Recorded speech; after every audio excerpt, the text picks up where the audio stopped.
मैं मंत्री जी इतनी कहना चाहता हूँ कि अगर हम लोग प्रैक्टिकल नहीं हुए, खाली अगर हमने बिलों को पास करा लिया, लेकिन अगर उसकी सत्यता पे हम न गए, तो हमारे भाई पाटिल जी जो भी बोल रहे थे, वो स्थिति देश के सामने खड़ी होने वाली है। सिर्फ पीपीपी बहुत दिनों से हम सुन रहे हैं, और पीपीपी के बाद एफडीआई भी हमने सुना। आप इसको पीपीपी के माध्यम में तो ले जाना चाहते हैं, लेकिन आपने शर्तें जो रखी हैं कि जो भी खर्च होगा 50% केंद्र सरकार का, 35% राज्य सरकार का और 15% निजी क्षेत्र लगाएगा। निजी क्षेत्र को जब तक उसकी ओनरशिप या उसका मैनेजमेंट नहीं मिलेगा, क्यों 15% लगाएगा? किस लिए 15%? मैं नहीं समझ पाया। आप कहते बस निजी क्षेत्र का एक डायरेक्टर नियुक्त कर देंगे, बाकी बोर्ड में सब आपके लोग रहेंगे। राज्य सरकार किसी एक को चुनेगी, चुन के आपको रिकमेंड करेगी, 100 एकड़ जमीन देगी राज्य सरकार। आपने ये भी नहीं स्पष्ट किया जो 100 एकड़ जमीन दी जाएगी उसको भी 50, 35, 15 में बांटा जाएगा या 100 एकड़ वो पूरी दान में होगी?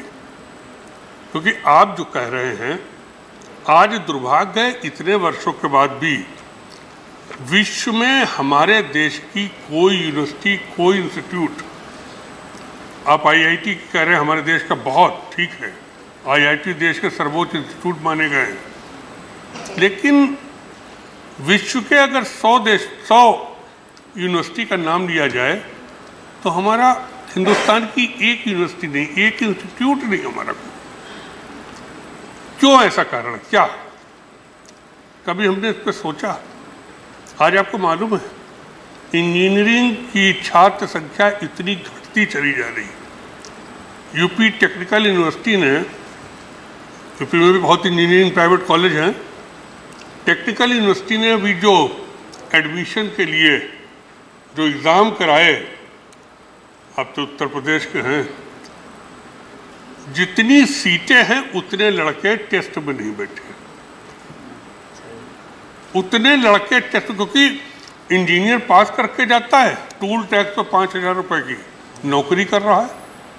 अब जो इंजीनियरिंग की डिग्री लिए हो, अब वो टूल टैक्स पर अगर 5,000 की नौकरी करेगा, आप शिक्षा को जब तक रोजगार के साथ नहीं जोड़ेंगे, तब तक माननीय मंत्री जी बहुत अच्छी स्थिति देश की नहीं आ रही। या तो आप जनसंख्या पे रोक लगाएं, और जनसंख्या पे आप अगर रोक नहीं लगा रहे हैं और देश अगले 10 साल में हिंदुस्तान नौजवानों में सबसे बड़ा देश हो जाएगा विश्व में, आप उन्हें पढ़ाएंगे। आपने 2 लाख नौकरी प्रतिवर्ष देने का वादा किया था, 2 करोड़, आप 3 साल हो गए, 6 करोड़ नौकरी मिलनी चाहिए। लेकिन नोटबंदी के बाद तो जो फिगर आई है बेरोजगारी की, इतनी तेजी से गिरावट हुई है, बल्कि सारे इंस्टीट्यूट, सारे संस्थान छटनी का काम कर रहे हैं, नौकरी देने का काम नहीं कर रहे हैं। अकेले रियल एस्टेट में 13 करोड़ लोग काम करते थे, रियल एस्टेट खत्म होने के बाद 12 करोड़ लोग उसमें बेकार हो गए, खाली एक रियल एस्टेट। हमारे देश का सारा पैसा विदेश में जा रहा है। हमारे आपने एफडीआई, रक्षा मंत्रालय में आपको 100% एफडीआई अलाउ करनी पड़ी, क्योंकि लोगों ने कहा जब तक आप पूरा हमको मालिकाना हक नहीं देंगे, हम पैसा नहीं लगाएंगे। कौन लगाएगा? 15% शेयर में हम सरकारी हैं, निजी क्षेत्र के हैं, हम भी कॉलेज चलाते हैं। अपने देश में अगर प्राइवेट लोगों ने एजुकेशन को इतना आगे बढ़ाया है, निजी क्षेत्र की आज 80% भागीदारी है एजुकेशन में, और शायद शिक्षा को आज एक बड़े स्तर पर ले जाने का काम निजी क्षेत्र ने किया है। लेकिन उस निजी क्षेत्र को आप बढ़ावा कहाँ दे रहे हैं? डीम यूनिवर्सिटी बनती थी, आपने रोक दी डीम यूनिवर्सिटी, शर्तें डीम यूनिवर्सिटी की आपने ऐसी कर दी जो आदमी प्राप्त कर सके। अब आज के ज़माने में आप कहिए कि 100 एकड़ ज़मीन ले आओ तब यूनिवर्सिटी खोलेंगे तो श्रीमान 100 एकड़ कहाँ मिल जाएगी? कहाँ 100 एकड़ जमीन रखी हुई है? वैसे भी घट रही जमीन, और 100 एकड़ आप कहते हैं जमीन में हम यूनिवर्सिटी खोलेंगे, इंस्टीट्यूट खोलेंगे तो 100 एकड़ कौन मिल जाएगी? हम कहते हैं प्रैक्टिकल क्यों नहीं बनते? ये बाबू लोग जो हैं, ये जब मंत्री आदमी बन जाता है, हम खत्म कर रहे हैं, जब आदमी मंत्री बन जाता है तो श्रीमान ऐसा पता नहीं कौन सा चश्मा चढ़ जाता है कि वो असलियत दिखाई देना बंद हो जाता है। अधिकारियों की सलामी और जी हुजूर जो है वो असलियत दिखाना बंद कर देता है, और उसका नतीजा होता है कि जब मंत्री नहीं होते तब तो हम सही बात कहते हैं, आपसे नहीं करे, आप तो पड़ोसी हमारे हो हम, लेकिन मैं आपसे दूर के नहीं है बड़े जी, हम आप असेंबली में भी साथ साथ रहे हैं। मैं आपसे इतना कहूँगा, इसको आप संशोधित करिए।